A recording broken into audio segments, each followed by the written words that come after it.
Chapter 1. Stay put in beingness, and all desire to be will melt away. That knowledge, which experienced itself as Krishna, Buddha, or Christ, has subsided and has become one with the whole. So if you abuse Christ, if you abuse Muhammad, if you abuse anyone, he does not come and ask you, "Why are you abusing me?"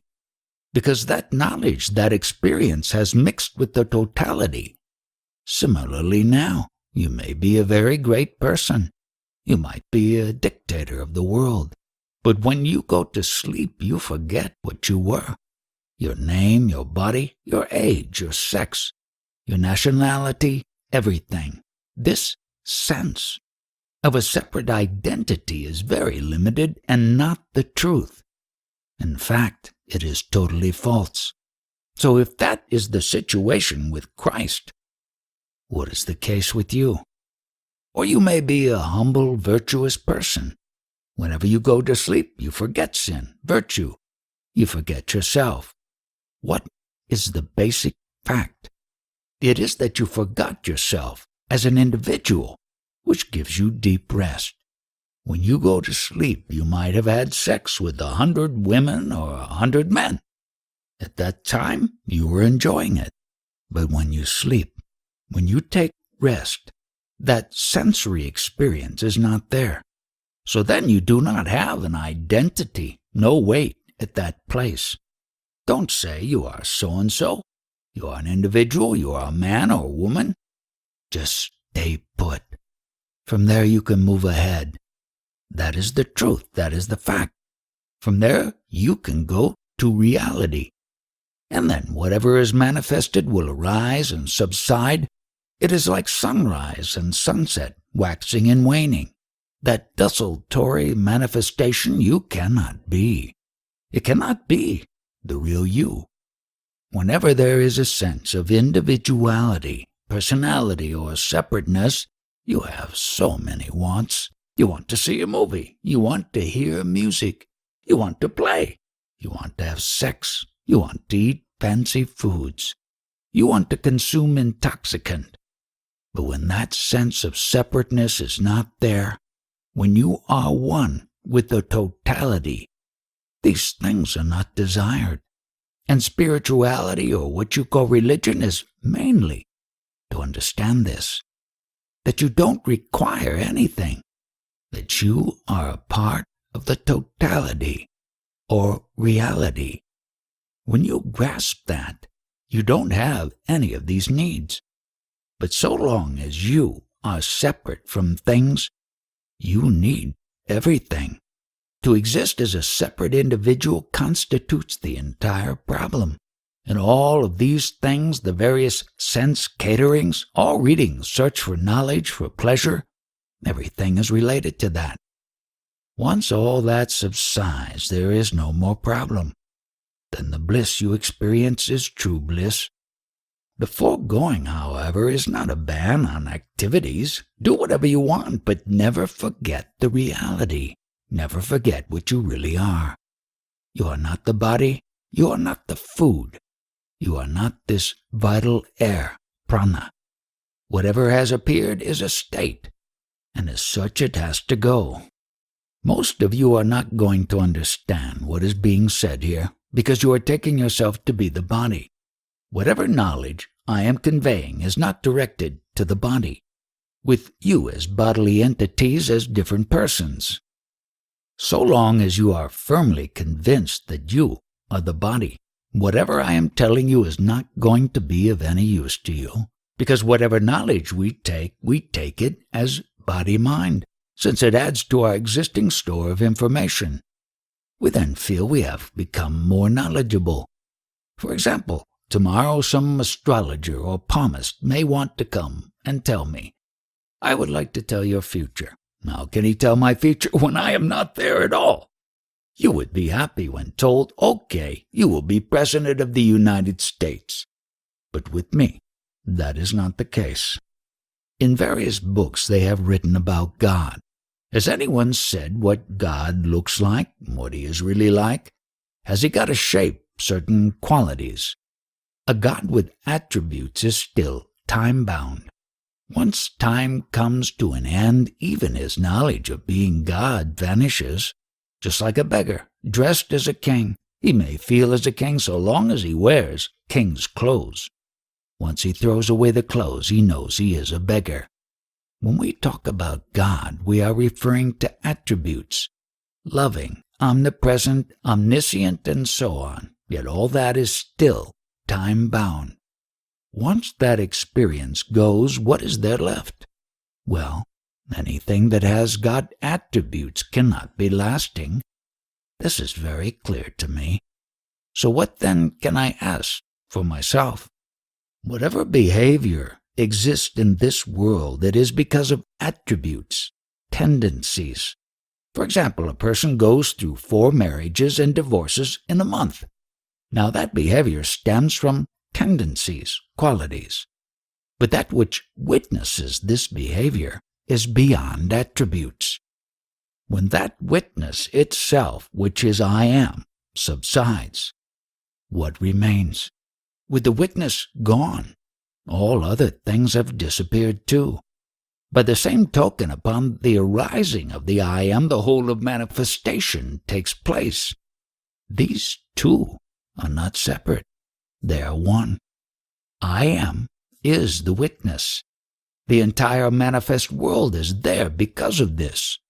That which is doing all this are the tendencies or attributes of Maya. Just like the sun and its rays, if the sun is not there, the rays are absent.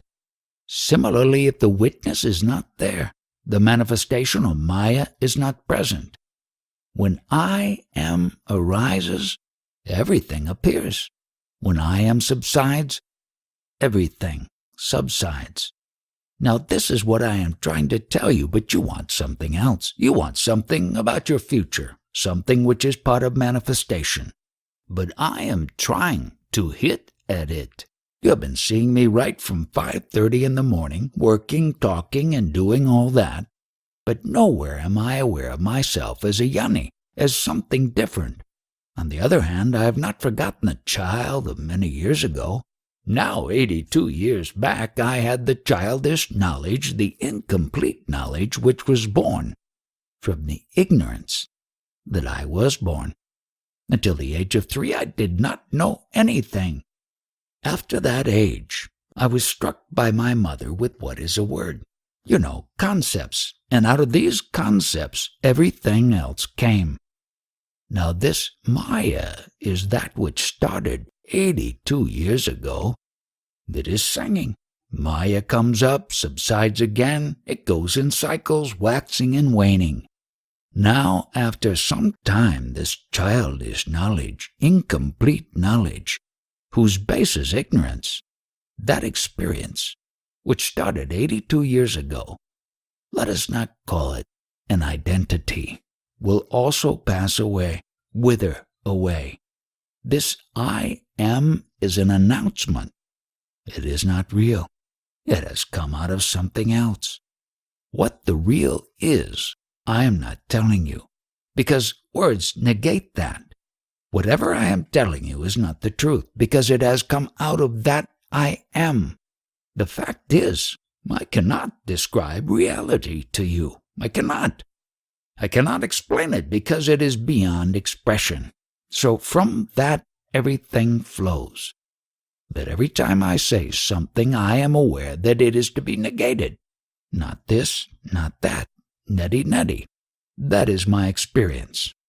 And further, I have not seen God, have not seen anything else.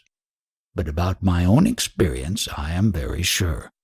And that is what I am telling you about. I am not quoting anyone. Because that food body is there and that slice of bread, the I amness appears. Since this is dependent on the body, it is ignorance. Therefore this I amness knowledge cannot remain permanently. It is a function of this food body. So long as the food body is present, this I amness will remain. Thereafter it will go. As was said before, the same child knowledge, that I amness, still persists. the I amness view appeared in the child body, as it is here today. But because of Maya, continuous changes take place. The situation has changed, but I amness still continues. For how long? For so long as the food body is viable. When the food body is dropped by the vital breath, the I amness will set. So I amness is not permanent either. The consciousness is not permanent. Our Prime Minister has some firm ideas about himself and whatever concepts he entertains. He does not want to change them, ideas of God, etc. We human beings have so many pet notions, preconceived ideas. Whenever we listen to somebody whose ideas tallies with ours, we agree. Otherwise we reject. Similarly, those yanis who state they are established in the Absolute are actually in beingness. They are known as sages. They like certain ideas, certain concepts, and they want to propagate those. But they propagate only idea, and an idea is not the truth. Truth is the state beyond concepts. You take the seed of the banyan tree. It is very small, smaller than the mustard seed. The seed is very subtle, but all the gross matter is already inside it. Do you see the paradox? Similarly, your essential being is the subtlest, yet it contains the whole universe. Another point is, what do you mean by seed? Biya means second creation, and thus signifies that the past is being repeated. It was a tree. The tree got concentrated in the seed, and the seed recreates the past history it contains. Visitor, the I am is in the seed. At this point, when one is aware of the I am, the seed, to become the Absolute, you are itself the seed. You are I amness. You don't grossify it even by words. The inner core, the self, what is inside. All this is inside that seed. Maharaj also said that the inner core is light. No, light here is meant only symbolically. It is not light, like this, self-luminous. Everything is truth, the Absolute. This Brahman is created out of your beingness. All this Brahman is illusion, born out of ignorance. For your beingness, from the Absolute standpoint, is ignorance only. Again, out of ignorance, this beingness develops everything, the entire manifestation. On the Absolute, beingness appears, and out of that comes illusion. And illusion occupies the truth. So what is the way of reversing this process? Recede. Recede. The lion, wherever he goes, looks back. Like that, look back, go to the source, the seed. When you pursue the spiritual path, the path of self-knowing, all your desires, all your attachments will just drop away, provided you investigate and hold on to that with which you are trying to understand the self. Then what happens? Your I amness is the state to be. You are to be, and attached to that state. You love to be. Now, as I said, in this inquiry, your desires drop off. And what is the primary desire? To be. When you stay put in that beingness for some time, that desire also will drop off. This is very important. When this is dropped off, you are in the Absolute, a most essential state. That is the exact feeling that came over us today. There is a certain sadness in realizing that, and yet greater understanding of the Absolute. Sadness because that I amness was sad. You know that there is being, and you are going towards non-being, and there are all the things of being, and you know that they are really nothing. But it was fun. It was a great illusion while it lasted. Your true state, stay put in that. It is ever there, in its pure state undisturbed. Only that consciousness, I amness, is consciously receding from the Absolute. That you are present only. There is not the slightest movement from you.